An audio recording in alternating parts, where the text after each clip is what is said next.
Okay, so thanks for your patience on that. But at that video I just got done doing was pushing 18 minutes. And I really try to keep it under 15 if I can. I've gone over, but it just kind of works out better if I kind of limit videos to around 15 minutes. I went over a little bit.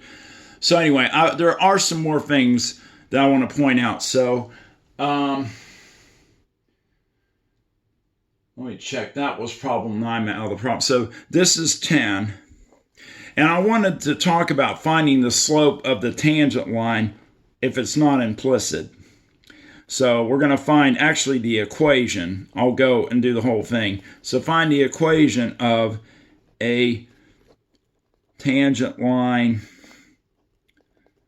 to f of x is x cubed plus 4 at the point 1, 5. So the way you find the equation of this tangent line is basically you have to find the slope, and once you find the slope it becomes an algebra 2 problem. So let's find the slope first, and what we have to do is take the derivative. So the derivative of the function is x cubed plus 4, or the function itself is x cubed. Let me rewrite that again. The function itself is x cubed plus 4. Its derivative will be 3x squared. So that means the slope will be, if we plug in the x coordinate, because remember we only have the x value now, it's not like an implicit one, is going to be 3 times 1 or 3. And then what you can do is just like an algebra problem. In algebra, your algebra 2 teacher asks you, hey, if the slope is 3, and your point is 1, 5, how do you find the equation? Well, you go to y equals mx plus b. Y coordinate is 5. M is 3. X coordinate is 1. And if I solve this little equation I have, 3 times 1 is 3. If I subtract 3, I get 2. So the intercept is 2, and my equation is y equals 3x plus 2. If I plug back into y equals mx plus b. Okay.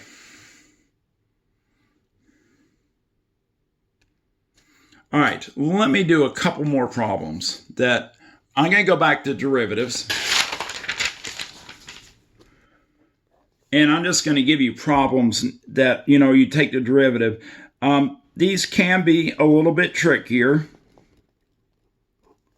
So the first one is, okay, find the derivative if my function is natural log of sine of x. Well, if you look at that, what will happen?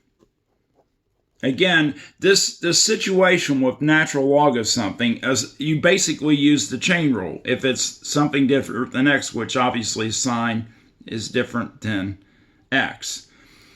So if I do du divided by u, basically it's this chain rule derivative inside over inside, you will actually take the derivative of sine of x divided by sine x.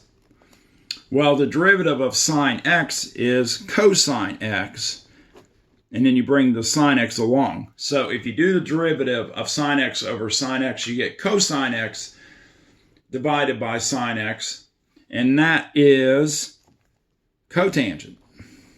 Don't forget your identities. Cotangent is sine divided by cosine divided by sine. Okay, I got 2 more I'd like to do. The next one is f of x is e to the cosine of x squared. So if we think about this for a second, we have e and we know its derivative itself, and then you kind of just do a check. What do we have? We have e of cosine x squared. Well, it's e to something different than x, so I have to use the chain rule again. And the way you do chain rule with the exponential function, I did one earlier in this review, is you do the derivative of cosine x squared and you multiply that by this basically e to whatever exponent you have, which is cosine x squared. So if I do the actual derivative of the inside cosine x squared, you got to be careful because you have to do the chain rule twice here. So the derivative of cosine is negative sine. I'm leaving a space, and you'll see why.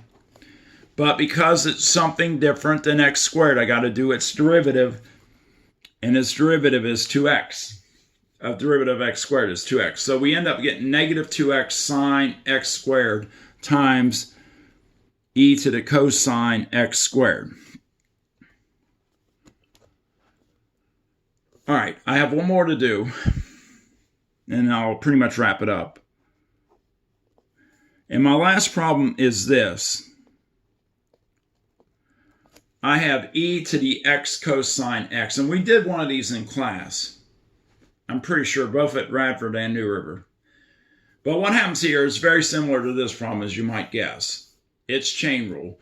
But what happens in this one, when we apply the chain rule, so you're right, we're going to do the derivative of, x cosine x times e to the x cosine x. So again, you have that same form. E, you just bring it down itself, and then you times by the derivative of the inside.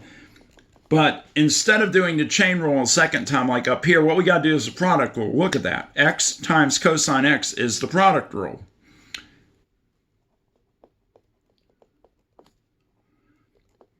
So what will happen is if we do the derivative of second is negative sine x, and then you'll times by x plus, and then you'll do derivative of x times cosine x, and you're done with the product rule.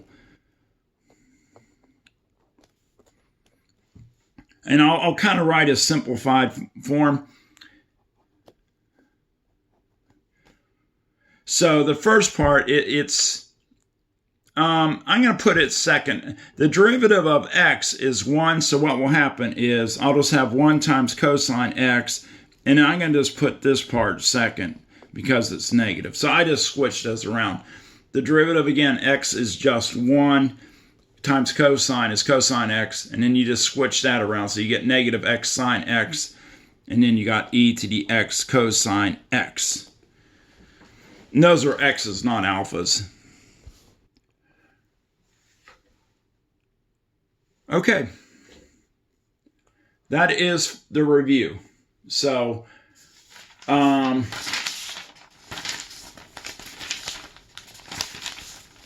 that's really what you should prepare for. You're going to get a section of miscellaneous derivatives, which I did. If you look at my notes, I was kind of flipping through them. I ended up doing actually 8 of those. So you had these 3, and then you had these, the 1 through 5 in this video combined, all the videos combined, and then 11 through 13 are just simple derivatives. Then I did 2 implicit derivative problems, one where you plugged in the point you got and found the actual slope, and then I did a related rates problem. So really, that's what you need to focus on. Basic derivatives using product rule, quotient rule, chain rule, all your derivatives of your trig functions, and then, be able to do that and find the slope of a tangent line, and know your implicit derivatives, and then on the test there might be one related rates problem. Okay. I'm going to leave it at that. We're right at about 9 minutes. So you have the 3 review. What I'm going to post this week is natural log derivatives, and then I'm going to post 2 videos on related rates, and then these 3 videos which are the test 3 review. So once you do that, do that and then take test 3. Then take test 2. I keep getting the test in the chapter. Take test 2, which is on chapter 3, and get that out of the way. Then you can start focusing on chapter 4 and getting ready for test 2, or test 3. Can't get my test straight. So like I said, get ready for test 2, which is on chapter 3, and I told you about the videos I posted.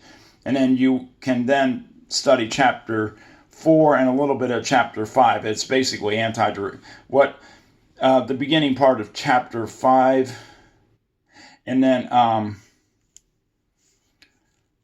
that will be test 3.